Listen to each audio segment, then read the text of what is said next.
Hello বন্ধুরা, সবাই কেমন আছো? আশা করছি অনেক অনেক ভালো আছো। আমি অনেক ভালো আছি।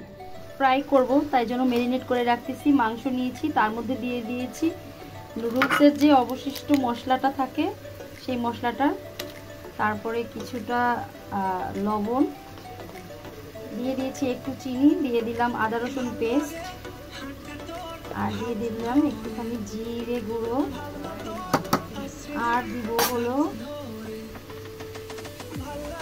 লেবুর রস। যতটা সম্ভব লেবুর রস দিলে সবচেয়ে থেকে মাংসটা সফটও হয় আর সুন্দর একটা ফ্লেভার থাকবে। আবার এখানে আমি কিছুটা মাংস একটু মশলা দিয়ে করছি, তাই মশলা কারি যাকে বলে, সেখানে একটু লেবুর রস দিয়ে দিলাম।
হ্যালো বন্ধুরা, সবাই কেমন আছো? আশা করছি অনেক অনেক ভালো আছো। আমি অনেক ভালো আছি।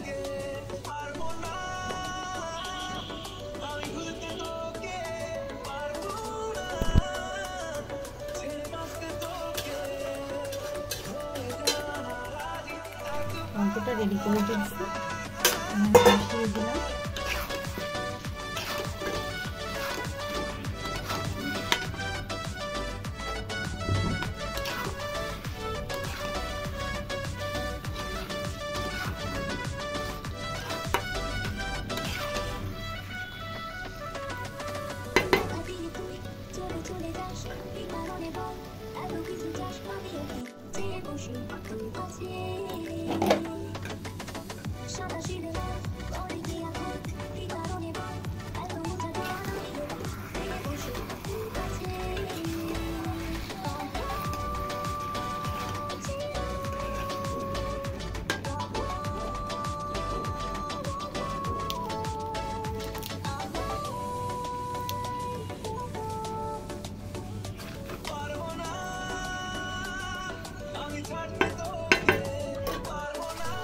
এই যে দেখো, রান্না কিন্তু প্রায় হয়ে যাচ্ছে, অথচ এখনো রানের ভিতর থেকে এই যে রক্ত বেরোচ্ছে। এটা কেন হয়? এটা আমি দেখছি যে বিভিন্ন রেস্টুরেন্টে রান্না হয়ে গেছে, এখন রক্ত বেরোচ্ছে এই রান থেকে। কারণ কি? না, কেন এরকম হচ্ছে? কেন কেন রান্না হয়ে যাচ্ছে তাও মানে ভিতর থেকে রক্ত বেরোচ্ছে? বুঝলো অবস্থা।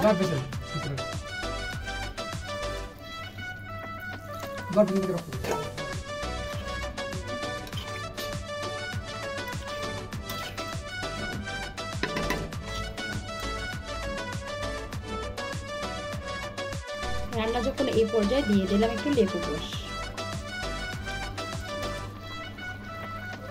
হালকা পরিমাণে একটু লেবুর রস।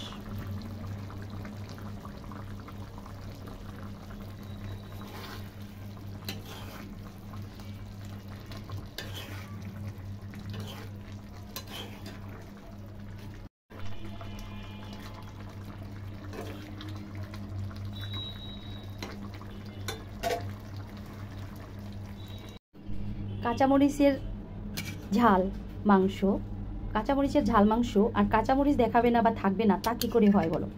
এটা তো হতে পারে না, তাই না?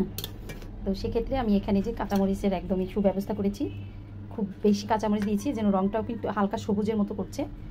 খেতে অনেক মজা হয়েছিল।